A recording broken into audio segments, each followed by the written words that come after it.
जय हिंद मेरे प्यारे बच्चों। उम्मीद है कि आप सभी कुशलतापूर्वक होंगे। आप सभी का स्वागत है मेरे यूट्यूब चैनल पर। आज हम जिस वीडियो को लेकर आए हैं इसके बारे में हर कक्षा 12 के विज्ञान वर्ग में पढ़ने वाले विद्यार्थी के मन में ढेर सारे प्रश्न दिसंबर के महीने से शुरू हो जाते हैं। जी हाँ, आज का टॉपिक है प्रयोगात्मक परीक्षा से जुड़ा हुआ। जब प्रयोगात्मक परीक्षा होती है तब फाइल रिकॉर्ड के साथ एक पोस्टर या चार्ट शीट को लेकर जाना होता है। तो आज हम प्रथम भाग में 8 ऐसे चित्रों के प्रश्नों को सहित पढ़ने वाले हैं जो बोर्ड परीक्षा की मुख्य परीक्षा में भी आ सकते हैं और इनका उपयोग हम प्रयोगात्मक परीक्षा में चार्ट शीट में निर्मित करके अधिक अंक प्राप्त कर सकते हैं। तो ये कहें कि आम के आम और गुठलियों के भी दाम। यही बात होगी अगर हम अंत तक इस वीडियो में बने रहें और जो भी प्रश्न बताए जा रहे हैं उन्हें लिखकर किसी एक चित्र को तैयार कर लें। तो आगे बढ़ने से पहले आप लोगों से अनुरोध है कि वीडियो को लाइक कर दें। तो चलते हैं बिना देरी किए हुए। सबसे पहला हमारे साथ चार्ट का निर्माण करना है। तो चार्ट को निर्मित करने के लिए कुछ महत्वपूर्ण सुझाव हैं आप लोगों के लिए, क्योंकि आप लोग पेपर में बनाते ही आ रहे हैं, लेकिन कुछ टेक्निकल बातें हो जाती हैं चार्ट के निर्माण में जो उसे और सुंदर और सुव्यवस्थित बना देती हैं। सबसे पहले आप जानते हैं कि आप चार्ट खरीदते हैं, अलग अलग कलर के खरीदते हैं, लेकिन नहीं, चार्ट सदैव सफ़ेद रंग के पेपर का होना चाहिए जो थोड़ा सा मोटा हो, थोड़ा मोटी रिम का पेपर होना चाहिए जो थोड़ा मोटाई रखता हो। दूसरी बात है कि जिस भी चित्र को बनाना होता है उसको चार्ट के सेंटर पर बनाते हैं। कुछ छात्र ऊपर बना लेते हैं, नीचे बना लेते हैं, साइड में बना लेते हैं। नहीं, जो भी चित्र आपको बनाना है उसे आप सेंटर में बनाइए। आप अपनी चार्ट शीट की लंबाई और चौड़ाई के अनुसार उसे इतना ऐसा बनाइए, एक औसत चित्र बनाइए जो पूरे उसको कवर कर रहा हो। इतना भी छोटा मत बनाइए कि चार्ट में बहुत छोटा बन जाए, और ना ही उतना बड़ा बनाइए कि जितना चार्ट में भारी आपको दिखे। तो एक औसत चित्र का निर्माण कीजिए, क्योंकि आपके चार्ट की कोई पैमाइश मेरे पास है नहीं तो मैं एक पैमाइश भी बता देता आपको कि लगभग इतना लंबा और इतना चौड़ा चित्र आपका बना होना चाहिए। लेकिन फिर भी एक औसत चित्र का निर्माण कीजिए जिसको देखकर लगे कि हाँ, ये एक आकर्षक चित्र है। और उसे साफ बनाइए, पहले पेंसिल की सहायता से बना लीजिए, फिर उसकी जो आउटलाइन है उसको काले पेन से कीजिए। काले पेन से आउटलाइन करने के बाद आप उसकी लेबलिंग एकदम सीधी रेखा में करेंगे, चाहे उसे दाईं ओर किया जाए या उसे बाईं ओर किया जाए। एक सीधी रेखा खींचकर जो भी उपकरण के नाम है या जो भी रासायनिक पदार्थ उसमें डाले जा रहे हैं उनकी जो लेबलिंग की जानी है वो एक सीधी रेखा में होनी चाहिए। चित्र को जो आकर्षक अगर बनाना है तो आप उसमें रंगीन पेंसिल का या प्लास्टिक कलर आते हैं या मोम कलर आते हैं, इनका उपयोग करना है। स्केच कलर या जेल कलर्स का उपयोग नहीं किया जाएगा, वाटर कलर का या ऑयल कलर्स का उपयोग मत करिए। उनको आप अपने पेंसिल कलर से या प्लास्टिक कलर आते हैं, मोम की तरह ही दिखते हैं, उनका इस्तेमाल कर सकते हैं, वो आकर्षक कलर हो जाते हैं। इसी तरीके से चार्ट शीट को सजाने के लिए जो कागज बच गया है साइड में, जिसमें आपने चित्र नहीं बनाया, साइड की जो पूरा है उसको बनाने के लिए, उसको सजाने के लिए एक वासी टेप आता है या DIY टेप आते हैं, आप बाजार में पता करेंगे तो इन टेपों को आप खरीद सकते हैं और इनकी सहायता से इसे सजाया जा सकता है कि किस तरीके से इसे व्यवस्थित किया जाए। और सबसे आखिरी बात कि चार्ट शीट जब आपकी तैयार हो जाएगी तो आप बाईं ओर अपना नाम और कक्षा, वर्ग नहीं लिखना है कि आप किस वर्ग में पढ़ते हैं। आपकी कक्षा 12 है तो आप 12 कक्षा 12 और जो भी आपका नाम है वो लिख देंगे। और दाईं ओर जब आपको बोर्ड परीक्षा का रोल नंबर मिलेगा, क्योंकि अब चार्ट तो आप पहले से ही तैयार कर रहे हैं तो अभी आपको बोर्ड परीक्षा का रोल नंबर नहीं मिला है, तो जब भी आपको उस बोर्ड परीक्षा का रोल नंबर मिलेगा आप उसे बाईं ओर स्पष्ट शब्दों में, स्पष्ट अक्षरों में लिखेंगे जिससे एग्जामिनर उसको देख सके। और जब भी ये आप चार्ट तैयार कर लें तो अपने विषयाचार्य से मिलकर उसे उन्हें दिखाकर और उनके हस्ताक्षर अवश्य करा लें, जिससे ये एग्जामिनर को पता रहे कि ये चार्ट जो है पहले ही विषयाचार्य द्वारा चेक किया गया है, देखा गया है और इसमें किसी भी प्रकार की कोई त्रुटि उन्हें प्राप्त नहीं हुई है। तो चलिए हम सबसे पहले जो टॉपिक है जिसको हम अपने चार्ट में बना सकते हैं उसके बारे में हम बात करते हैं। लेकिन देखिए यहाँ पर हमने एक आपको DIY टेप की दिखा दिया है, किस तरीके से DIY टेप बाजार में मिलते हैं। इनको आप लगा सकते हैं अपने पोस्टर के साइड में। चलिए बढ़ते हैं, आगे बढ़ते हैं। सबसे पहला टॉपिक है वाष्प दाब, विलियन इकाई का, यूनिट का। वाष्प दाब और राउट के नियम पर आप चार्ट बना सकते हैं। उसमें आप क्या बनाएंगे, इस तरीके से आप चित्र बना सकते हैं जिसमें दो अलग अलग बंद निकाय हैं, जिसमें शुद्ध विलायक और विलियन भरा हुआ है। शुद्ध विलायक का वाष्प दाब अधिक है जबकि विलियन का वाष्प दाब कम है। तो इस तरीके से आप इस रंगीन कर सकते हैं। हमने इसको आपको कलर्ड करके दिखाने का प्रयास किया है। अब इससे प्रश्न क्या क्या पूछ सकते हैं, जैसे वाष्प दाब क्या है, आपसे पूछेगा कि एग्जामिनर आपसे पूछेंगे कि वाष्प दाब क्या है, तो वाष्प दाब क्या है? किसी बंद निकाय में संघनन और वाष्पन की साम्य अवस्था पर उस द्रव की वाष्प द्वारा उसी द्रव की सतह पर डाला गया दाब ही वाष्प दाब कहलाता है। तो इस तरीके से वाष्प दाब क्या है आपसे पूछ सकते हैं। या शुद्ध विलायक का वाष्प दाब अधिक होगा या अवाष्पशील विलेय मिले हुए विलयन का? तो हमेशा शुद्ध विलायक का जो वाष्प दाब होता है वो अधिक होता है। जैसे ही उसमें हम कोई अशुद्धि मिला देते हैं, अवाष्पशील पदार्थ को मिला देते हैं, वो विलयन हो जाता है और विलयन का जो वाष्प दाब होता है वो घट जाता है। इसीलिए उसको कहते हैं वाष्प दाब का अपेक्षिक अवनमन, यानी वाष्प दाब में हुई कमी। आगे बढ़ते हैं। राउट का नियम क्या है? आपने पढ़ा है राउट का नियम क्या है कि किसी शुद्ध विलायक में जब अवाष्पशील विलेय पदार्थ मिलाया जाता है तो उसके वाष्प दाब में हुई कमी घोले गए अवाष्पशील के विलेय के मूल प्रभाजों के बराबर होता है। अब इसका फार्मूला आपसे पूछ सकते हैं, तो आप फार्मूला क्या बताएंगे? P naught minus P S upon P naught equal to अशुद्ध मतलब अवाष्पशील विलेय की मात्रा N upon capital N plus capital N. तो P naught minus P S upon P naught equal to small N upon small N plus capital N. Small N यहाँ क्या है? अवाष्पशील विलेय की मात्रा, और small N plus capital N क्या है? विलयन में घुले हुए विलेय और विलायक के मोलों की संख्या। तो इस तरीके से आप तैयार कर सकते हैं। अगला प्रश्न पूछ सकते हैं कि राउट के नियम के आधार पर कितने प्रकार के विलयन होते हैं? तो विलयन अगर देखा जाए तो जो राउट के नियम का पालन करते हैं वो आदर्श विलयन कहलाते हैं, जो राउट के नियम का पालन नहीं करते हैं वो अनादर्श विलयन कहलाते हैं। और अनादर्श विलयनों के भी दो भाग दिए गए हैं, एक धनात्मक विलयन है और एक ऋणात्मक विलयन है। तो इस तरीके से आप देख सकते हैं। अब जैसे एग्जाम्पल पूछ रहा है कि बेंजीन और टालविन का जो मिश्रण है, बेंजीन और टालविन का जो यहाँ पर आपको मिश्रण दिया गया है वो किस प्रकार का विलयन का उदाहरण है? तो आपको देखना पड़ेगा कि ये किस प्रकार का, क्योंकि एक दो एग्जाम्पल आपको याद रखने पड़ेंगे आदर्श विलयन के। कि आदर्श विलयन, जैसे आदर्श विलयन में अगर बेंजीन और टालविन का जो विलयन होता है वो राउट के नियम का पालन करता है तो आदर्श विलयन कहलाता है। इसी प्रकार जो धनात्मक और ऋणात्मक विलयन होते हैं उनके दोनों के उदाहरण आपको याद रखने पड़ेंगे। जैसे धनात्मक विलयन में आपका हो गया एसीटोन है और एथेनॉल का विलयन है, या मेथेनॉल और जल का विलयन है। ये जो विलयन होते हैं ये धनात्मक आदर्श विलयन कहलाते हैं। यानी इन विलयनों के जो मान होते हैं वो प्रयोगात्मक मान हमेशा जो सिद्धांतिक मान है उनसे अधिक आते हैं। जब भी हम फार्मूले में जो वैल्यू रखते हैं उससे जो वैल्यू हमको कैलकुलेट होकर मिलती है और लैब में जो हम टेस्ट करते हैं उसके मान ज्यादा होते हैं इन कंपैरिजन प्रयोगात्मक मान के। तो प्रयोगात्मक मान कम अधिक होता है और सैद्धांतिक मान कम होता है तो धनात्मक विलयन कहलाते हैं। जबकि जिन के प्रयोगात्मक मान कम और सैद्धांतिक मान अधिक होते हैं वो ऋणात्मक विलयन कहलाते हैं। इसका वीडियो मेरे उसमें पड़ा हुआ है, आप देखिए पूरा डिटेल में है राउट के नियम के बारे में। आप उस वीडियो को देख लेंगे तो जो भी ये क्वेश्चन है वो सारे आपको उसमें सॉल्व हो जाएंगे। तो अब यहाँ बात आ रही है कि बेंजीन और टालविन का मिश्रण किस प्रकार का विलयन है? तो ये आदर्श विलयन का उदाहरण है। आदर्श विलयन बेंजीन और टालविन का मिश्रण होता है, या फिर एन हेक्सेन एन हेप्टेन के जो मिश्रण होते हैं वो भी आदर्श विलयन कहलाते हैं। मेथिल एल्कोहल और एथिल एल्कोहल का बना हुआ जो मिश्रण होता है वो भी आदर्श विलयन होता है राउट के नियम के अनुसार। तो इस तरह से आप जब उस वीडियो को देखेंगे तो आपको सारे क्वेश्चंस क्लियर हो जाएंगे एक एक करके। चलिए अब इसमें फिर से पूछ लिया गया कि धनात्मक और ऋणात्मक प्रकार के विलयन से आप क्या समझते हैं। तो जो धनात्मक विलयन है, मैंने बताया कि धनात्मक विलयनों में जो विचलन होता है यानी प्रयोगात्मक जो मान होता है वो सैद्धांतिक मान से अधिक होता है। जबकि ऋणात्मक विलयनों में जो विचलन होता है यानी जो प्रयोगात्मक मान होता है वो सैद्धांतिक मान से कम होता है। धनात्मक में अधिक होता है और ऋणात्मक में कम होता है।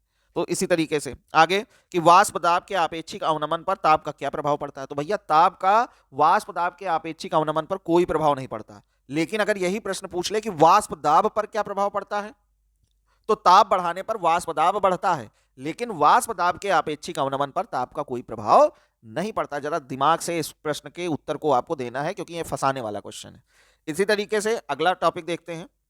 अगला टॉपिक है बर्कले हर्टले विधि द्वारा परासरण दाब को ज्ञात करना। तो परासरण दाब के बारे में आपको इसमें पूछेगा कि परासरण दाब क्या हो सकता है या जो भी है। तो इसका जो आप बनाएंगे वो इस तरीके से एक चित्र बना हुआ है आपकी किताब में, तो उस चित्र को आप बना लेंगे कि परासरण दाब ज्ञात करने के लिए बर्कले हर्टले विधि सर्वोत्तम विधि है। इसका सबसे उत्तम विधि है क्योंकि आसानी से हम इस विधि की सहायता से 4 से 5 घंटे के अंदर किसी भी जल युक्त, सबसे बड़ी बात है जल युक्त विलयन का परासरण दाब ज्ञात कर सकते हैं। तो कौन कौन से क्वेश्चन आते हैं? जैसे सबसे पहले बात आती है परासरण दाब क्या है। वह दाब जो परासरण की प्रक्रिया को रोकने के लिए बाह्य बल द्वारा या बाह्य कारक द्वारा लगाया जाता है। तो बर्कले हर्टले विधि में जो ऊपर देखिए पिस्टन लगा हुआ है, तो इस पिस्टन की सहायता से लगाया गया वह दाब जो परासरण की प्रक्रिया को रोकता है क्या कहलाता है? बिल्कुल परासरण दाब कहलाता है। दूसरा है कि परासरण दाब की उत्पत्ति कैसी होती है कि जब किसी निकाय में द्रव भरा हुआ होता है तो जब विलायक के कण क्या होता है, कम सांद्रता से अधिक सांद्रता की ओर अर्धपारगम झिल्ली की सहायता से गति करते हैं, तो जहां पर अधिक सांद्रता होती है वहीं पर विलायक के कण पहुंचने लगते हैं, जिससे अंदर की दीवालों पर, जो निकाय की अंदर की दीवालों पर बल कार्य करने लगता है, बल लगने लगता है, जिसको विरोध करने के लिए, जिसको रिवाइज करने के लिए बल लगाया जाता है, उसी को परासरण दाब कहते हैं। जो अंदर से बल लगता है उसको सेल दाब या विलियन दाब कहते हैं, और जो बाहर से दाब लगाया जाता है उसे परासरण दाब कहते हैं। इस तरह उत्पत्ति होती है। वान हाफ ने परासरण दाब को ज्ञात करने के लिए कितने नियम दिए थे? तो आपने दो नियम पढ़े हैं, बायल वान हाफ का नियम और चार्ल्स वान हाफ का नियम। तो मैंने बताया ना कि जैसे राउल्ट के नियम का वीडियो पड़ा हुआ है मेरे चैनल पर, उसी तरह परासरण दाब का भी पढ़ा है, तो आप उस वीडियो को देख सकते हैं, और जो भी क्वेश्चन इससे रिलेटेड है वो उसी में आपको एक आधा उसमें आप देख लेंगे। जब धीरे से पूरा वीडियो देखेंगे तो आपको जो भी डेटा है वो आपका एकदम क्लियर हो जाएगा। इसी तरीके से परासरण की क्रिया क्या अणुसंख्य है? तो नहीं, परासरण की प्रक्रिया अणुसंख्य नहीं है, परासरण दाब अणुसंख्य गुण है। परासरण की प्रक्रिया अणुसंख्य गुणों के अंतर्गत नहीं पढ़ी जाती। तो ये डिफरेंस है। जैसे लास्ट वाला क्वेश्चन पिछले उसका था कि परावाष्प दाब का वाष्प दाब के अपेक्षिक अवनमन पर ताप का क्या प्रभाव पड़ता है? तो कोई प्रभाव नहीं पड़ता, जबकि वाष्प दाब पर पड़ता है। उसी तरह परासरण दाब अणुसंख्य गुण है, जबकि परासरण अणुसंख्य गुण नहीं है। इसी तरह अर्धपारगम झिल्ली से आप क्या समझते हैं? वो सेलेक्टिव मेम्ब्रेन, वो निश्चित मेम्ब्रेन जो केवल विलायक के कणों को ही बाहर जाने की या पार करने की अनुमति प्रदान करती है, विलेय के कणों को नहीं करती है, ऐसी मेम्ब्रेन, सेलेक्टिव मेम्ब्रेन को ही सेमी परमिएबल मेम्ब्रेन यानी अर्धपारगम झिल्ली कहते हैं। इसी तरीके से कि इस विधि का उपयोग क्यों किया जाता है परासरण दाब ज्ञात करने के लिए, तो मैंने पहले ही बताया था, जब ये बात कर रहे थे तो मैंने बताया था कि इस विधि की सहायता से हम कम समय में परासरण विलयनों के परासरण दाब को ज्ञात कर सकते हैं। जिन जिन विलयनों के परासरण को दाब ज्ञात करने के लिए अधिक समय लगता है, उससे हम केवल 2 से 3 घंटे या 4 घंटे 6 घंटे में ही हम जलीय विलयनों के परासरण दाब को बर्कले हर्टले विधि द्वारा ज्ञात कर सकते हैं। और इस विधि को बर्कले हर्टले ने ही दिया था 1904 में, इसीलिए इस विधि को बर्कले हर्टले विधि कहते हैं। ठीक है। तो अल्प परासारी विलयन क्या होते हैं? ऐसे विलयन जब दो विलयनों को अर्धपारगम झिल्ली के दोनों ओर रखा जाए या अर्धपारगम झिल्ली के साइड बाय साइड रखा जाए, तो उनमें से वह विलयन जिसका परासरण दाब कम होता है अल्प परासारी विलयन कहलाता है, जबकि जिस विलयन का परासरण दाब अधिक होता है वो अति परासारी विलयन कहलाता है। तो ये सब पूरा हमने डिस्क्रिप्शन करके अगले वो एक पूरा वीडियो बना रखा है परासरण दाब का, आप उसमें देख सकते हैं। किसी एक कृत्रिम अर्धपारगम झिल्ली का नाम बताइए। तो सबसे उत्तम अर्धपारगम झिल्ली की बात की जाए तो वो है कॉपर फेरोसाइनाइड की झिल्ली। ये झिल्ली 150 वायुमंडल दाब तक सहन कर सकती है परासरण दाब को, यानी बहुत मजबूत होती है और सबसे उत्तम काम करती है। इसलिए कॉपर फेरोसाइनाइड की जो अर्धपारगम झिल्ली है वो सबसे उत्तम अर्धपारगम झिल्ली के रूप में इसका नाम लिया जाता है। चलिए अगला टॉपिक देखते हैं। अच्छा, इसमें भी एक क्वेश्चन रह गया है कि परासरण और वितरण में अंतर बताइए। तो परासरण की प्रक्रिया और विसरण की प्रक्रिया में आपको बताना है कि किस तरीके की है। तो इसके बारे में जो वो वीडियो आप चैनल उसमें देखिए, वीडियो पढ़ा, उसमें बहुत डिटेल में इसके अंतर के बारे में चर्चा की गई है। आगे बढ़ते हैं। अगला टॉपिक है वैद्युत रसायन का। वैद्युत रसायन चैप्टर में अर्ध सेल और मानक इलेक्ट्रोड विभव के बारे में आपसे पूछा जाता है। तो इस तरीके से आप बढ़िया चित्र बना सकते हैं सेंटर में, और आपसे पूछा जाएगा कि अर्ध सेल क्या है। तो वे निकाय जिनमें किसी धातु की क्षण को उसी धातु के लवण के विलयन में डुबोया जाता है, तो वह धातु की क्षण विलयन के सापेक्ष आवेशित हो जाती है, चाहे वो धन आवेशित हो चाहे ऋण आवेशित हो, आवेशित हो जाती है, जिसके कारण एक विभव उत्पन्न होता है। इस विभव को इलेक्ट्रोड विभव कहते हैं और इस निकाय को अर्ध सेल कहते हैं। अब आपसे पूछ ले मानक इलेक्ट्रोड विभव क्या है, तो फिर उसमें मानक परिस्थितियां जोड़ देंगे। जैसे 25 डिग्री सेल्सियस ताप पर, 1 वायुमंडल दाब पर, 1 मोलर सांद्रता वाले उसी धातु के लवण के विलयन में जब उस धातु की क्षण को डुबोया जाता है, तो वह धातु की क्षण विलयन के सापेक्ष आवेशित हो जाती है, जिसके कारण विभव उत्पन्न होता है। इस विभव को ही मानक इलेक्ट्रोड विभव कहते हैं, जिसे E0 द्वारा प्रदर्शित किया जाता है। इसी तरह है, क्या कारण है कि धातु की क्षण विलयन के सापेक्ष आवेशित हो जाती है? तो जैसे ही हम धातु की क्षण को विलयन में डालते हैं, नष्ट के अनुसार धातु की क्षण से अनावेशित धातु परमाणु आवेशित आयन के रूप में विलयन में जाने लगते हैं। इस प्रक्रिया को विलयन दाब कहते हैं। इसी के सापेक्ष विलयन में उपस्थित जो आवेशित आयन है धातु के, वो उदासीन होकर धातु की क्षण में जाने लगते हैं परमाणु के रूप में, और यह प्रक्रिया कहलाती है परासरण दाब। तो जब ये प्रक्रियाएं हो रही होती हैं तो उनमें से किसी एक प्रक्रिया का मान अधिक तथा दूसरी प्रक्रिया का मान कम हो जाता है, यानी परासरण दाब का मान विलयन दाब से कम हो सकता है, या किसी स्थिति में परासरण दाब का मान विलयन के दाब से अधिक हो सकता है। तो दोनों ही स्थितियों में उस धातु की क्षण पर आवेश आ जाएगा। या तो ऋणावेश आएगा या फिर धनावेश आएगा। अब वैद्युत विलयन दाब मैंने अभी बताया कि जब अनावेशित धातु के कण जब विलयन में आवेशित रूप में जाते हैं तो इस प्रक्रिया को, इस स्थिति को वैद्युत विलयन दाब एसपी कहते हैं। इसी तरह अर्धशेल की उत्पत्ति में परासरण दाब का क्या अर्थ है, तो मैंने बताया कि जब आवेशित धातु के आयन धातु की क्षण पर बिना आवेश के पहुंचते हैं, बिना आवेश के वहां एकत्र होने लगते हैं, तो यह प्रक्रिया परासरण दाब, विलयन की परासरण दाब प्रक्रिया कहलाती है। इसी तरह वैद्युत रासायनिक सेल में एनोड और कैथोड पर कौन सा आवेश होता है, तो एनोड पर जो अभिक्रिया होती है वो होती है ऑक्सीकरण अभिक्रिया, पर इस पर आवेश जो होता है वैद्युत रासायनिक सेल में चिन्ह परिपाटी वो माइनस होता है। इसी तरह कैथोड पर जो अभिक्रिया होती है वो अपचयन अभिक्रिया होती है, परंतु कैथोड पर जो चिन्ह परिपाटी मापी गई है वो धनात्मक मापी गई है। उल्टा होता है वैद्युत रासायनिक सेल में, जबकि वैद्युत अपघटनी सेलों में एनोड पर धनावेश और कैथोड पर ऋणावेश ही होता है। आगे क्वेश्चन है कि क्या अर्धशेल को वोल्ट मीटर में अकेले जोड़ने पर उसका विभव निकाला जा सकता है? नहीं, क्योंकि ये या तो धनावेशित हैं या ये ऋणावेशित हैं, इन पर एक ही पाया जाता है इलेक्ट्रोड, दूसरा इलेक्ट्रोड नहीं होता, या तो ये कैथोड होते हैं या एनोड होते हैं। तो जब कैथोड और एनोड दोनों जुड़ेंगे किसी वोल्ट मीटर से तब एक कंप्लीट सर्किट यानी कंप्लीट सेल का निर्माण होगा, पूर्ण सेल का निर्माण होगा। ये अर्धशेल है, अर्धशेलों से वोल्ट मीटर जोड़ने पर रीडिंग नहीं आएगी। ठीक है, समझ में आ गई बात? आगे बढ़ते हैं। अगला टॉपिक इसी चैप्टर का है मानक हाइड्रोजन इलेक्ट्रोड या निर्देश इलेक्ट्रोड या निर्दिष्ट इलेक्ट्रोड। इसकी भी सेपरेट वीडियो मैंने बना चुके हैं पहले से ही, आप देख सकते हैं। यहां पर एक हाइड्रोजन मानक इलेक्ट्रोड बना हुआ है जिसको मानक hydrogen electrode, standard hydrogen electrode SHE के नाम से भी जाना जाता है, जो प्राथमिक मानक इलेक्ट्रोड के नाम से भी जाना जाता है। और इसका द्वितीय जो आपके साथी है, इसका द्वितीय जो है वो कैलोमल इलेक्ट्रोड है। पूरा डिटेल वीडियो बना हुआ है, आप उसको देख सकते हैं। तो इससे कौन कौन से क्वेश्चन होते हैं कि निर्देश इलेक्ट्रोड क्या है? अरे ऐसे इलेक्ट्रोड जिनकी सहायता से हम दूसरे इलेक्ट्रोडों के मानक अपचयन विभव या मानक ऑक्सीकरण विभवों के मान ज्ञात कर सकते हैं, निर्देश इलेक्ट्रोड कहलाते हैं। इसी तरह निर्दिष्ट इलेक्ट्रोड की उपयोगिता क्या है, तो मैंने बताया कि इसकी सहायता से हम दूसरे अर्धशेलों के स्टैंडर्ड इलेक्ट्रोड पोटेंशियल यानी मानक इलेक्ट्रोड विभवों के मान ज्ञात कर सकते हैं। मानक हाइड्रोजन इलेक्ट्रोड को प्राथमिक निर्देश इलेक्ट्रोड क्यों कहा जाता है? क्योंकि यह सर्वप्रथम इस्तेमाल किया जाने वाला सबसे उत्तम इलेक्ट्रोड है जिसकी सहायता से हम बिना किसी त्रुटि के या अपूर्णता के हम दूसरे अर्धशेलों के इलेक्ट्रोड विभवों के मान ज्ञात कर सकते हैं।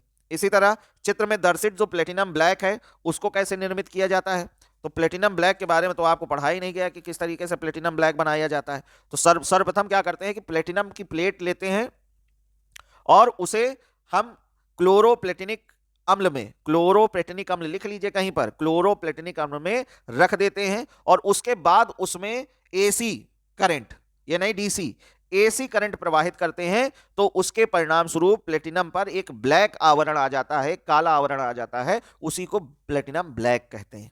अब ये कार्य क्या करता है? ये कार्य करता है उस जो मानक हाइड्रोजन इलेक्ट्रोड है इसमें गैस के मध्य साम्य स्थापित करने के लिए। गैस अगर साम्य स्थापित नहीं होगा तो हाइड्रोजन गैस बुलबुलों के रूप में उस सेल के अंदर असाम्य पैदा कर देगी, असाम्य की स्थिति आ जाएगी, जिसके कारण जो वायुमंडल दाब एक वायुमंडल होना चाहिए वो परिवर्तित हो जाएगा, घट या बढ़ जाएगा, जिसके कारण सेल में जो उत्पन्न होने वाला इलेक्ट्रोड विभव है वो भी परिवर्तित हो जाएगा, यानी सेल की साम्य स्थिति परिवर्तित हो जाएगी। तो उसे रोकने के लिए हम यहां पर प्लेटिनम की इस धातु का सीधे उपयोग ना करके प्लेटिनम ब्लैक का उपयोग करते हैं। और प्लेटिनम ब्लैक को मैंने बताया कि क्लोरोप्लेटिनिक अम्ल में इसको रखकर जब हम इसमें प्रत्यावर्ती धारा यानी एसी को करंट को जब इसमें डालते हैं तो उससे जो हमारी तैयार होता है वो प्लेटिनम ब्लैक होता है। ये बहुत इंपॉर्टेंट बात है, जल्दी आप पाएंगे नहीं।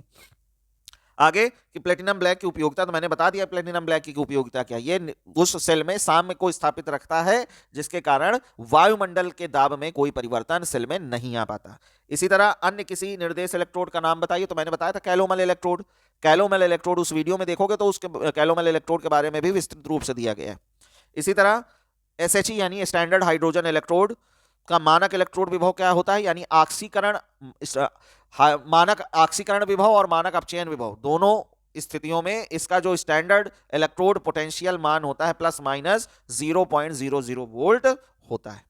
ठीक है, आगे इसी चैप्टर का जो टॉपिक है ईंधन सेल, फ्यूल सेल क्या है, तो फ्यूल सेल ऐसे सेल होते हैं जिनमें ईंधन गैसों की सहायता से सीधे वैद्युत ऊर्जा प्राप्त की जा सकती है, सीधे वैद्युत ऊर्जा प्राप्त की जा सकती है। जैसे एल्कोहल हो गया, या हाइड्रोजन गैस हो गई, या मेथेन हो गया, या ब्यूटेन हो गया, यानी जो गैसें हैं, ईंधन गैसें हैं, उनको सीधे हम जलाकर वैद्युत ऊर्जा में परिवर्तित कर सकते हैं। इसके लिए हमें किसी अन्य माध्यम की आवश्यकता नहीं होती। जैसे हम कोयले को जलाते हैं तो कोयले से हम सीधे वैद्युत ऊर्जा नहीं प्राप्त करते, या जो थर्मल पावर्स हैं इनमें कोयले को जलाया जाता है। कुछ गैसीय पावर्स कॉर्पोरेशन है एनटीपीसी में, जो गैस से पानी को गर्म करती हैं और पानी गर्म करके तेजी से डाला जाता है टरबाइंस पर, उससे बिजली बनती। लेकिन ऐसा नहीं है, ये सेल में हाइड्रोजन और ऑक्सीजन को सीधे जलाया जाता है, जिसके परिणाम स्वरूप हमें वैद्युत ऊर्जा प्राप्त हो जाती है। इसके लिए हमें टरबाइन या दूसरे किसी प्रोसेस की जरूरत नहीं पड़ती। तो इसमें कौन कौन से क्वेश्चन आते हैं, जैसे ईंधन सेल क्या है, तो अभी बताया, ईंधन गैसों की सहायता से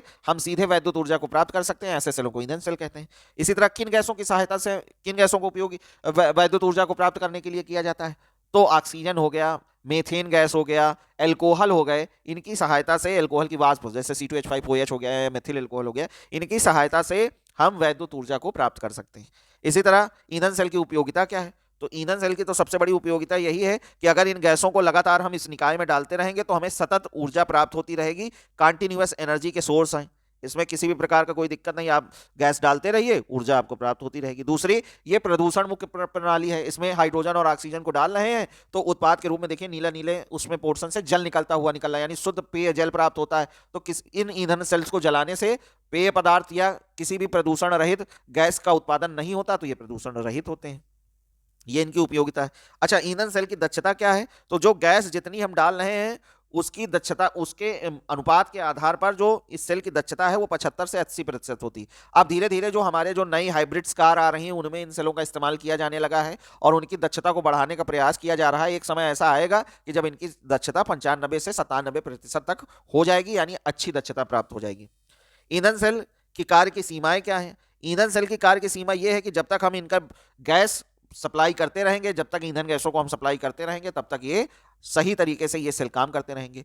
दूसरी बात है कि ये जो गैसें होती हैं इनके भंडारण के लिए उच्च दाब के सिलेंडर्स की आवश्यकता होती है, जो कि एक घातक है, अगर ये सिलेंडर फट गए तो नुकसान हो सकता है। और जो इनमें उत्प्रेरक के रूप में प्रयुक्त होने वाली धातुएं हैं, जैसे प्लेटिनम धातु है, प्लेटिनम धातु है, ये मूल्यवान धातुएं हैं। अगर इन गैसों में किसी भी प्रकार की अशुद्धता व्याप्त हुई तो ये उन उत्प्रेरकों को हानि पहुंचा सकते हैं, क्षति पहुंचा सकते हैं प्लेटिनम को, जिसके कारण फिर से हमको इनके उत्प्रेरकों को चेंज कराने के लिए ज्यादा रुपए यानी धन खर्च करने की आवश्यकता पड़ेगी। ये भी एक डिसएडवांटेज है इस सेल का। और इन सेलों को प्राकृतिक रूप से संरक्षित करना भी एक समस्या है, क्योंकि जो भी ये गैस सेल होती हैं ये हल्की गैसें हैं, क्रियाशील गैसें हैं। इनको अगर हम खुले में या इस तरीके से रख रहे हैं तो किसी भी प्रकार की दुर्घटना हो सकती है, जो कि उचित नहीं है। तो ये इनकी कार्य की डिसएडवांटेज हैं, ये सीमाएं हैं। अब जैसे अभी मैंने बताया कि प्लेटिनम धातु की उपयोगिता क्या, तो इसका उपयोग ईंधन सेल में उत्प्रेरक की भांति किया जाता है। जो ये प्रक्रिया हो रही है हाइड्रोजन और ऑक्सीजन के मध्य जो अभिक्रिया हो रही है उसको उत्प्रेरित करने के लिए प्लेटिनम या प्लेटिनम धातु का उपयोग किया जाता है। हाइड्रोजन ऑक्सीजन ईंधन सेल का अन्य नाम क्या है, तो इस सेल को सबसे पहले बेकोन नाम के वैज्ञानिक ने खोजा था, बेकोन, इसीलिए इन्हें बेकोन सेल भी कहते हैं। अब देखो एक क्वेश्चन आ ही गया है कि बेकोन सेल का विभव कितना होता है, तो बेकोन सेल का जो सेल विभव होता है वो 1.299 वोल्ट होता है, यानी लगभग 1.3 वोल्ट जनरेट होता है इस सेल से। आगे बढ़ते हैं, तो इसी चैप्टर से एक और क्वेश्चन तैयार होता है वैद्युत रासायनिक श्रेणी, इसका भी मैंने सेपरेट वीडियो बनाया है। अब क्या क्या हो सकता है वैद्युत रासायनिक श्रेणी से, आप क्या समझते हैं, तो जो धातु या अधातु यानी सभी तत्वों के मानक इलेक्ट्रोड विभवों को निकालकर उनके अपचायक क्षमता के घटते क्रम में या ऑक्सीकरण क्षमता के बढ़ते क्रम में रखने पर जो श्रेणी प्राप्त होती है उसे वैद्युत रासायनिक श्रेणी कहते हैं। इस श्रेणी का निर्माण कैसे होता है, तो मैंने बताया कि मानक अपचयन विभव को घटते क्रम में रखिए या मानक ऑक्सीकरण विभव को बढ़ते हुए क्रम में जब व्यवस्थित करते हैं तत्वों को तो उससे एक श्रेणी प्राप्त होती है जिसे वैद्युत रासायनिक श्रेणी कहते हैं। इस श्रेणी को सक्रियता श्रेणी भी कहते हैं, क्योंकि सेल इस श्रेणी में उपस्थित जो तत्व हैं उनकी सक्रियता को भी इस श्रेणी के द्वारा स्पष्ट किया जा सकता है, इसलिए इसको सक्रियता श्रेणी कहते हैं। अगला क्वेश्चन भी यही है। इसी तरीके से कई क्वेश्चन जो भी बोर्ड पेपर में आते हैं उससे रिलेटेड इसमें पूछ सकते हैं, जैसे आयरन धातु कॉपर सल्फेट के विलयन से कॉपर को मुक्त कर देगी, क्वेश्चन है, हाँ बिल्कुल कर देगी। क्यों, क्योंकि आयरन जो धातु है वो कॉपर सल्फेट से ऊपर व्यवस्थित है, इसलिए उसकी जो अपचयन क्षमता है वो अधिक है, वो कॉपर सल्फेट से कॉपर को मुक्त अवश्य कर देगी। इसी तरह सिल्वर नाइट्रेट के विलयन में तांबे की क्षण डालने पर विलयन का रंग नीला हो जाता है। क्यों? क्योंकि कॉपर जो है वो सिल्वर से ऊपर है, वैद्युत रासायनिक श्रेणी में अधिक क्रियाशील है, इसीलिए वो सिल्वर नाइट्रेट से सिल्वर को मुक्त कर देगी और स्वयं कॉपर नाइट्रेट का निर्माण करेगी, जिसका विलयन का रंग नीला हो जाएगा। इसी तरह सोडियम साधारण ताप पर, मैग्नीशियम गर्म ताप पर, जबकि आयरन जल की वाष्प के साथ क्रिया करता है। क्यों? तो सोडियम की जो क्रियाशीलता है वो अधिक है, जबकि मैग्नीशियम की क्रियाशीलता कम है, और आयरन की जल के सापेक्ष जो क्रियाशीलता है वो एकदम कम है, दुर्लभ है एक तरीके से। तो इसीलिए कह सकते हैं, इसीलिए हम जानते हैं कि वैद्युत रासायनिक श्रेणी में तत्वों को ऊपर से नीचे जाने पर देखा जाता है कि धातुओं की जो क्रियाशीलता है वो घटती जाती है। सोडियम ऊपर व्यवस्थित है मैग्नीशियम से, इसलिए ठंडे जल के साथ अपक्रिया करता है, जबकि मैग्नीशियम सोडियम से नीचे जबकि आयरन से ऊपर है, इसलिए गर्म जल के साथ अपक्रिया करता है। और आयरन इस तीनों तत्वों में सबसे नीचे है, इसीलिए वो वाष्प के साथ दुर्लभ अभिक्रियाएं प्रदर्शित करता है, वाष्प के साथ ही अभिक्रिया करता है। आगे बढ़ते हैं, देखते हैं कि अशुद्ध चांदी से शुद्ध चांदी प्राप्त करने के लिए कॉपर का प्रयोग ना करके जस्ते का उपयोग करते हैं। ये सही बात है कि अगर जहां पर ये प्रोसेस होता है, जहां पर चांदी निकाली जाती है, वहां पर तांबे का उपयोग ना करके जस्ते का या लोहे का इस्तेमाल करते हैं। इसलिए करते हैं क्योंकि जो लोहा है या जस्ता है वो वैद्युत रासायनिक श्रेणी में ऊपर व्यवस्थित है, जबकि कॉपर जो है सिल्वर के पास ही है। तो दोनों का जो मानक अपचयन विभव मान है वो बहुत डिफरेंस नहीं है, लेकिन आयरन के साथ या जिंक के साथ मानक अपचयन विभव के मान में अधिक परिवर्तन है, अधिक डिफरेंस है, अधिक ऊपर नीचे है, यानी चढ़ाव है, जिसके कारण ये जो दो धातुएं हैं आयरन और जिंक, वो सरलता से अशुद्ध चांदी से चांदी को मुक्त कर देंगी, लेकिन कॉपर ऐसा नहीं कर पाएगा। तो इसलिए हम जस्ते का या लोहे का उपयोग करते हैं अशुद्ध चांदी से शुद्ध चांदी को प्राप्त करने में। आगे बढ़ते हैं, अगला टॉपिक आपको मिलेगा। अच्छा, अभी एक क्वेश्चन है कि गर्म करने पर HgO यानी मर्क्यूरिक ऑक्साइड अब घटित हो जाता है, जबकि मैग्नीशियम ऑक्साइड नहीं होता। क्यों? तो वही चीज है कि मैग्नीशियम, सोडियम, पोटेशियम, ये जो ऊपर धातु उपस्थित हैं उनके ऑक्साइड स्थायी होते हैं, जबकि नीचे व्यवस्थित जो धातुएं होती हैं जैसे कॉपर, सिल्वर, मरकरी, इनके जो ऑक्साइड होते हैं वो गर्म करने पर सरलता से टूट जाते हैं, अपघटित हो जाते हैं। ठीक है, आगे बढ़ते हैं। इनके स्क्रीनशॉट बेटा जरूर लेते रहिएगा जिस टॉपिक को आपको बनाना है, क्योंकि ये क्वेश्चंस आ सकते हैं। 3D श्रेणी, यानी आप डी ब्लॉक के तत्व में पहुंच गए हैं, तो वहां पर आपने इस तरीके से एक 3D श्रेणी बना ली, उसके तत्व लिख लिए। अब 3D श्रेणी, ऐसे तो डी ब्लॉक में 40 तत्व हैं और ये 4 श्रेणियों में बांटे गए। आप एक श्रेणी ले लेते हैं 3D श्रेणी, जिसमें 10 तत्व हैं, SCTIVCRMN FeCO NiCuZn। ठीक है, और इनके आप ऑक्सीकरण संख्याएं आपने लिख ली परिवर्तित, क्योंकि ये परिवर्तित ऑक्सीकरण संख्या बनाते हैं, इसलिए आपने इनके परिवर्तित ऑक्सीकरण संख्याओं को लिख लिया। अब एग्जामिनर आपसे क्या पूछेगा? आपसे सबसे पहले तो यही पूछेगा कि डी ब्लॉक के तत्व क्या है। तो ऐसे तत्व जिनका इलेक्ट्रॉनिक विन्यास करने पर अंतिम इलेक्ट्रॉन डी उपकोष में प्रवेश पाता है, उन तत्वों को डी ब्लॉक के तत्व कहलाते हैं। इन तत्वों का जो सामान्य इलेक्ट्रॉनिक विन्यास होता है वो NS2 N-1 D1 से D10 तक होता है। अब इन तत्वों को और किस नाम से जाना जाता है? तो इन्हें संक्रमण तत्व के नाम से जाना जाता है, लेकिन जिंक, कैडमियम, जो कि लास्ट वाले हैं, ZnCdHg, जिंक, कैडमियम और मरकरी, इन्हें संक्रमण धातुएं नहीं कहते, क्योंकि इनके जो डी उपकोष होते हैं वो इलेक्ट्रॉनों से पूर्णतया भरे होते हैं। इसके अतिरिक्त जो और भी तत्व हैं इस ब्लॉक में, उन्हें संक्रमण तत्व कहा जाता है। क्यों? क्योंकि उनके जो बाहरी डी उपकोष होते हैं वो इलेक्ट्रॉनों से पूर्णतया भरे नहीं होते। तो जिन तत्वों के बाहरी डी उपकोष इलेक्ट्रॉनों से पूर्णतया भरे नहीं होते हैं उन्हें संक्रमण धातुएं कहते हैं, जबकि जिंक, कैडमियम और मरकरी को संक्रमण धातु नहीं कहते। क्यों? क्योंकि इनके डी उपकोष इलेक्ट्रॉनों से पूर्णतया भरे होते हैं। इसी तरह अभी मैंने बताया इनका सामान्य इलेक्ट्रॉनिक विन्यास तो NS2 N-1 D1 से D10 होता है। अब 3D श्रेणी में कितने तत्व हैं? तो मैंने बताया था कि डी ब्लॉक में कुल 40 तत्व हैं, जबकि प्रत्येक श्रेणी में इनको 4 श्रेणियों में बांटा गया, 3D, 4D, 5D और 6D। हर श्रेणी में 10-10 तत्व उपस्थित हैं। मुद्रा धातुएं कौन सी किन्हें कहते हैं? जिन धातुओं का पुरातन काल से उपयोग मुद्राओं के निर्माण में किया जा रहा है, जैसे गोल्ड, सिल्वर और कॉपर। CuAgAu, ये जो वर्ग है CuAgAu वाला, इन्हें ही मुद्रा धातुएं कहते हैं, क्योंकि इनका उपयोग पुरातन काल से मुद्राओं के निर्माण के लिए किया जा रहा है। लेकिन अब तो कई धातुएं हैं, निकिल का भी इस्तेमाल किया जाता है मुद्रा के निर्माण के लिए, आयरन का भी इस्तेमाल किया जाता है। अब तो मिश्र धातुएं बनाई जा रही हैं, उनका इस्तेमाल मुद्रा धातुओं के लिए किया जाता है, वो एक अलग मामला है। लेकिन पुरातन काल में जिन धातुओं का इस्तेमाल मुद्रा बनाने के लिए किया जाता था वो कॉपर, सिल्वर और गोल्ड थी, उन्हें ही मुद्रा धातुएं कहते हैं। क्या कारण है कि ये जो डी ब्लॉक के तत्व हैं वो परिवर्तित ऑक्सीकरण अवस्था प्रदर्शित करते हैं? या आपसे पूछ सकता है इनमें चुंबकीय गुण क्यों पाया जाता है? या आपसे पूछ सकते हैं कि इनमें उत्प्रेरक गुण क्यों होता है, या ये रंगीन आयनों का क्यों निर्माण करते हैं, या ये संकर यौगिकों का निर्माण क्यों करते हैं, तो इन सभी का जो उत्तर है वो एक ही है। क्या है कि इन तत्वों के जो बाहरी डी उपकोष होते हैं वो इलेक्ट्रॉनों से पूर्णतया भरे नहीं होते। तो पूर्णतया इलेक्ट्रॉनों से भरे न होने के कारण ही ये परिवर्तित ऑक्सीकरण अवस्था को प्रदर्शित करते हैं।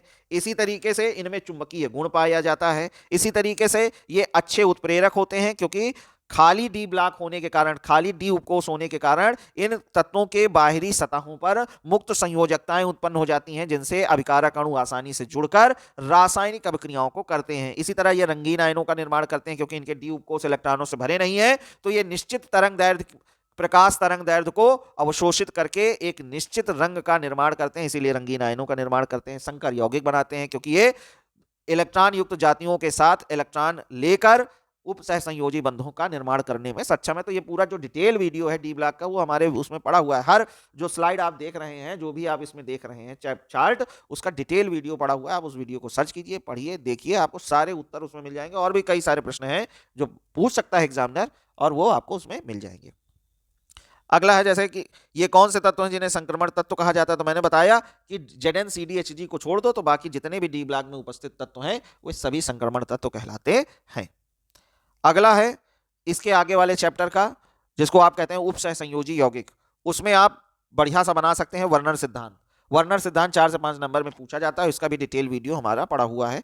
अब इसमें हमने 4 प्रकार के उदाहरण लिए हैं, क्योंकि इसका COCl3 × 6NH3 कोबाल्टिक क्लोराइड के जो उदाहरण है वो बने हुए हैं। एक में प्राथमिक संयोजकताएं 3 है, एक में प्राथमिक संयोजकता 2 है, तीसरे में प्राथमिक संयोजकता 1 है, और अंत में जो आ रहा है इसमें प्राथमिक संयोजकता है ही नहीं। तो प्राथमिक संयोजकताओं के परिवर्तन के साथ साथ आप जानते हैं कि इनके रंगों में परिवर्तन आता है। मैंने पूरा डिटेल वीडियो बनाया है प्लासियो का, है ना, कि कौन कौन से किन के क्या नाम है और किस तरीके से ये ऑपरेट होते हैं, किसका कौन सा कलर है, ये सारा मैंने पूरा डिटेल वीडियो आपको पहले ही भेज दिया था और आप लोगों ने देखा होगा, उम्मीद है। जैसे जो आप देख रहे हैं पहला, उसको ल्यूटियो कोबाल्टिक क्लोराइड कहते हैं, क्योंकि इसकी प्राथमिक संयोजकता 3 है, जबकि द्वितीयक जो प्राथमिक संयोजकता वाले यौगिक हैं उनको परप्यूरियो कोबाल्टिक क्लोराइड कहते हैं। जिसमें एक प्राथमिक संयोजकता है, तीसरा वाला नीचे से, वो प्रासियो कोबाल्टिक क्लोराइड लिखा है, और जो चौथा है उसे बायोलियो कोबाल्टिक क्लोराइड कहते हैं। तो सबका हमने डिटेल वीडियो बना दिया। तो अब इसमें कौन कौन से क्वेश्चन आपसे पूछ सकते हैं। जैसे सबसे पहले वर्नर सिद्धांत क्या है, तो मैंने बताया था कि 1893 में अल्फ्रेड वर्नर नामक वैज्ञानिक ने अपने प्रयोगों से एक निष्कर्ष निकाला, जिसकी सहायता से बताया कि किसी भी संकुल यौगिक में उपस्थित केंद्रीय धातु परमाणु पर 2 प्रकार की संयोजकता पाई जाती है, जिसे प्राथमिक संयोजकता और द्वितीयक संयोजकता कहते हैं। तो अब प्राथमिक संयोजकता से आप क्या समझते हैं, वे संयोजकताएं जिनसे केवल ऋणात्मक आवेश वाले ही मूलक जुड़ सकते हैं और इन्हें उप सहसंयोजी कोष्ठ के बाहर लिखा जाता है। देख लीजिए, ये कोष्ठ के बाहर Cl3 लिखा हुआ है, इधर Cl2 बाहर कोष्ठ के लिखा हुआ है, जो अंदर Cl लिखा हुआ है वो कोष्ठ के अंदर है, वो द्वितीयक संयोजकता है, जो कि कोष्ठ के बाहर लिखे हुए हैं सब प्राथमिक संयोजकता से। अब इसमें लिखा है किस आवेश के जुड़ सकते हैं, बिल्कुल ऋणात्मक आवेश के जुड़ सकते हैं। इसी तरह आयनिक संयोजकता किन्हें कहते हैं, तो प्राथमिक संयोजकता को ही आयनिक संयोजकता कहते हैं, क्योंकि जब इन्हें जलीय माध्यम में घोला जाता है तो प्राथमिक संयोजकता से जुड़े हुए जो भी मूलक हैं वो जल में घुलकर आयन में परिवर्तित हो जाते हैं, इसलिए इन्हें आयनिक संयोजकता कहते हैं। इसी तरह द्वितीयक संयोजकता से आप क्या समझते हैं, तो द्वितीयक संयोजकताओं से वे मूलक जुड़े होते हैं जो धनावेशित, ऋणावेशित और उदासीन तीनों प्रकार के आवेशों को रखते हैं और उप सहसंयोजी कोष्ठ के अंदर पाए जाते हैं। उन्हें द्वितीयक संयोजकता वाले यौगिक कहते हैं। ठीक है, उसमें बता भी दिया किससे जुड़ते हैं। इन्हें अनआयनिक संयोजकता या अनआयनिक संयोजकता वाले मूलक कहते हैं। क्यों? क्योंकि जल में घोलने पर ये संयोजकताएं आयन के रूप में परिवर्तित नहीं होती, कतई नहीं होती। आगे बढ़ते हैं, कौन सी संयोजकता संकर यौगिकों की त्रिविम संरचना को व्यक्त करती है, तो संकर यौगिकों की त्रिविम संरचना को व्यक्त करती है द्वितीयक संयोजकता, क्योंकि द्वितीयक संयोजकता से जुड़े हुए जो मूलक होते हैं वो परमानेंट जुड़े होते हैं, निश्चित रूप से वो नियमित रूप से जुड़े होते हैं, जबकि आयनिक संयोजकता से जुड़े हुए मूलक जैसे ही आप उन्हें जल में घोलेंगे वो अपने आयनों में परिवर्तित हो जाएंगे, यानी वो स्थायी नहीं होते। इसी तरह क्या इस सिद्धांत से यौगिकों के संकरण को बता सकते हैं? नहीं बता सकते भैया। संकरण के बारे में इस सिद्धांत में किसी भी प्रकार की कोई बात व्यक्त नहीं की गई है, इसलिए आप संकरण नहीं बता सकते। हाँ, इसके भौतिक गुणों के बारे में हल्की सी विवेचना कर सकते हैं। इस सिद्धांत की सीमाएं क्या हैं, तो मैंने अभी बताया कि इस सिद्धांत की सहायता से आप संकरित संरचनाओं का निर्माण नहीं कर सकते। दूसरा है कि आप इनकी थर्मल स्टेबिलिटी यानी ऊष्मीय स्थायित्व या रासायनिक बलगतिकीय स्थायित्व के बारे में नहीं बता सकते, ना ही आप इनके विकिरण के बारे में बता सकते हैं कि इनका किस तरीके का विकिरण बनेगा, ना ही आप इनके स्पेक्ट्रम्स के बारे में बता सकते हैं कि इनका स्पेक्ट्रम क्या होगा, ना ही आप इनके चुंबकीय और प्रकाशिक गुणों के बारे में बातें बता सकते हैं इस सिद्धांत के द्वारा। तो वर्नर सिद्धांत की यही इसकी सीमाएं हैं। आगे चित्र में ये जो बिंदु रेखा और सतत रेखा, इसका क्या मतलब है? तो जो प्राथमिक संयोजकताएं होती हैं उन्हें बिंदु रेखा यानी डॉटेड लाइन से रिप्रेजेंट किया जाता है, जबकि जो कांस्टेंट लाइन है यानी सतत रेखाएं हैं उन्हें द्वितीयक संयोजकता को कांस्टेंट लाइन द्वारा प्रदर्शित किया जाता है। तो ये मैंने आपको संभावित प्रश्न का एक लेखा जोखा बता दिया। मेरा यह वीडियो अगर आपको इंफॉर्मेटिव लगा है तो आप अपने दोस्तों के बीच में इसे शेयर करें, और इस वीडियो को इस तरह से अच्छे वीडियो प्राप्त करने के लिए आप मेरे चैनल पर बने रहें। अंत तक देखने के लिए और क्वेश्चंस को अटेंड करने के लिए धन्यवाद। इसका दूसरा पार्ट हम लेके आने वाले हैं जिसमें 8 चित्रों के बारे में फिर डिटेल जानकारी होगी। अगर आप इन 8 चित्रों को नहीं तैयार कर सकते तो उनमें से किसी एक को तैयार कर लीजिए। 16 चित्रों में से किसी एक को तैयार करके आप पोस्टर को लेके जाइए। निश्चित रूप से वो उसमें भी अच्छे अंक दिलवाएगा और बोर्ड परीक्षा में भी आने की संभावना बनी रहेगी। धन्यवाद।